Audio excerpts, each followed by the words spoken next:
Halo nakama, selamat datang di channel Anime OP. Yes, pertarungan yang terjadi di Pulau Beehive antara organisasi Sword versus bajak laut Kurohige benar-benar menjadi pertarungan yang sangat menarik.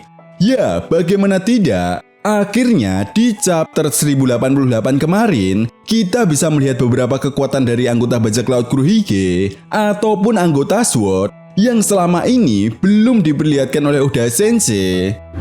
Selain itu, di chapter ini juga kita telah mengetahui hasil pertarungan tersebut, yang mana pertarungan ini dimenangkan oleh kelompok bajak laut Kurohige. Ya, meskipun Manki Digap adalah karakter yang sangat kuat, namun kali ini Manki Digap harus mengakui bahwa faktor usia sangatlah menentukan jalannya pertarungan. Perlu diingat, Kurohige tidak turun tangan langsung dalam melawan sang pahlawan angkatan laut Manki Digap. Artinya, apa kalian semua bisa membayangkan bagaimana nasib dari para anggota SWORD yang selamat jika saat itu Kurohige terlibat dalam konflik tersebut? Ya, mungkin saja Koby dan yang lainnya akan mengalami nasib yang sama seperti halnya Manki Digap. Dan hal ini juga semakin membuktikan bahwa kelompok bajak laut Kurohige benar-benar tidak bisa diremehkan, apalagi setelah bergabungnya mantan Admiral Aokiji Kuzan yang semakin membuat kelompok bajak laut Kurohige tidak bisa dipandang sebelah mata. Di sisi lain, berita yang mengabarkan nasib dari sang pahlawan angkatan laut Manki Digap pun sudah tersebar ke seluruh penjuru dunia One Piece. Dan entah sebuah kebetulan atau tidak, apa yang dikatakan oleh Avalo Pizarro di akhir chapter 1087 kemarin tampaknya benar-benar menjadi kenyataan.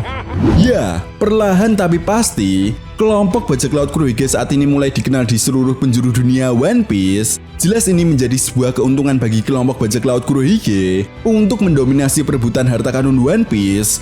Karena faktanya, eksistensi sebuah kelompok bajak laut akan mempermudah bagi mereka untuk mendapatkan anak buah dalam jumlah yang banyak untuk direkrut menjadi bagian dari kelompok bajak laut mereka. Perlu diingat, kelompok bajak laut topi jerami dan kelompok bajak laut rambut merah pun memiliki jumlah armada yang tidak sedikit. Ya, mereka tergabung dalam sebuah aliansi yang memiliki sebuah tujuan yang sama. Nah, dari fakta-fakta tersebut, satu hal yang dapat kita simpulkan di sini adalah pada intinya, masing-masing Yonko saat ini sedang mempersiapkan diri untuk terlibat dalam sebuah pertempuran besar, di mana pemenang dalam pertempuran inilah yang berhak mendapatkan harta karun One Piece. Begitupun dengan pihak pemerintah dunia dan angkatan laut, mereka pastinya tidak akan membiarkan para bajak laut untuk mendapatkan harta karun One Piece. Lalu sampai di sini yang menjadi sebuah pertanyaan besarnya adalah, apakah pertempuran terakhir dalam cerita One Piece benar-benar akan terjadi di Pulau Egghead? Well, tentunya ini sangat menarik untuk kita bahas bersama.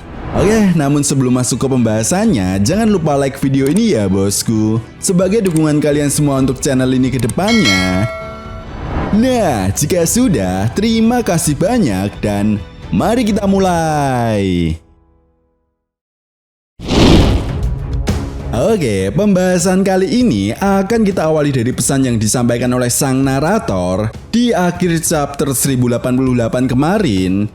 Ya, sang narator mengatakan bahwa insiden penyerangan yang dilakukan oleh kelompok bajak laut topi jerami akan diberitakan ke seluruh penjuru dunia One Piece.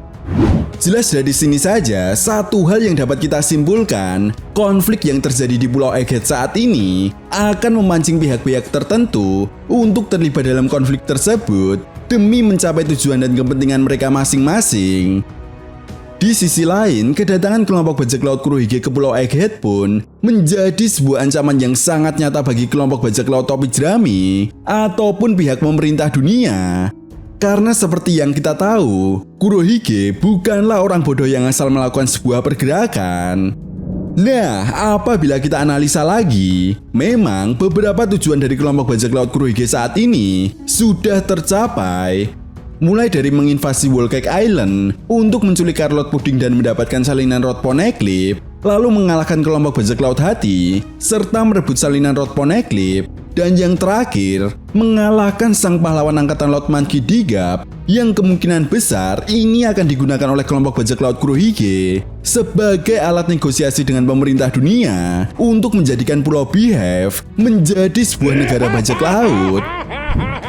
Lalu kemudian di sisi lain, sang kaisar lautan Akagami no Seng pun tidak akan membiarkan kelompok bajak laut Kurohige selangkah lebih maju dari kelompok bajak lautnya. Meskipun Seng sadar bahwa Kurohige adalah ancaman yang sangat nyata bagi kelompok bajak lautnya, tetapi Seng paham jika Seng tetap membiarkan Kurohige begitu saja, maka semua impian Kurohige akan segera terwujud. Itu sebabnya kenapa Seng ini selalu mengawasi pergerakan kelompok bajak laut Kurohige, sehingga bukan hal yang tidak mungkin jika kelompok bajak laut Kurohige datang ke Pulau Egghead, maka kelompok bajak laut rambut merah pun juga akan datang ke Pulau Egghead. Jadi sangat masuk akal, 3 dari 4 Yonko saat ini sudah dapat dipastikan akan turut meramaikan pertempuran yang terjadi di Pulau Egghead. Lalu sampai di sini bagaimana dengan sang kaisar lautan Kapten Buggy? Memang masih cukup sulit untuk menentukan langkah apa yang akan diambil oleh organisasi Crossquill setelah Kapten Buggy menyatakan bahwa dirinya ingin mendapatkan harta karun One Piece. Karena faktanya Buggy hanyalah kacung di organisasi Crossquill dan tidak memiliki sebuah power untuk menentukan langkah apa yang akan diambil oleh organisasi Crossquill. Namun apabila kita analisa lagi, memang tidak menutup kemungkinan Crocodile dan Dracul Mihawk juga tertarik dengan perebutan harta karun One Piece, atau bisa jadi Crocodile dan Mihawk akan memanfaatkan situasi ini demi mencapai tujuan mendirikan negara Utopia. Ya, kita semua tahu bahwa Pulau Egghead adalah pulau masa depan di dunia One Piece. Bahkan para ilmuwan yang terlibat dan membantu Dr. Vegapunk dalam membuat teknologi militer pun masih berada di sini.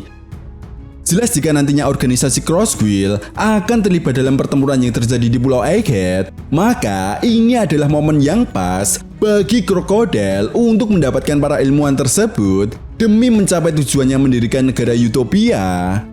Sementara Buggy harus merebut dan mendapatkan salinan Rod Poneglyph yang dimiliki oleh 3 Yonko saat ini, yaitu Luffy, Akagami no Seng, dan Marshal D. Teach demi mencapai tujuannya untuk mendapatkan harta karun One Piece. Maka dari itu, jika semua ini terjadi, artinya Pulau Egghead benar-benar akan menjadi medan pertempuran terbesar sepanjang sejarah dunia One Piece. Dan pertempuran inilah yang akan menentukan siapakah yang berhak mendapatkan harta karun One Piece dan menjadi sang raja bajak laut. Nah, itu tadi merupakan analisa mengenai pertempuran besar yang akan terjadi di Pulau Egghead. Jadi, bagaimana menurut nakama semua?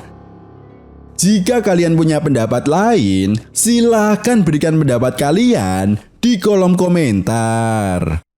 Oke, sampai di sini dulu pembahasan kita kali ini, and see you next time.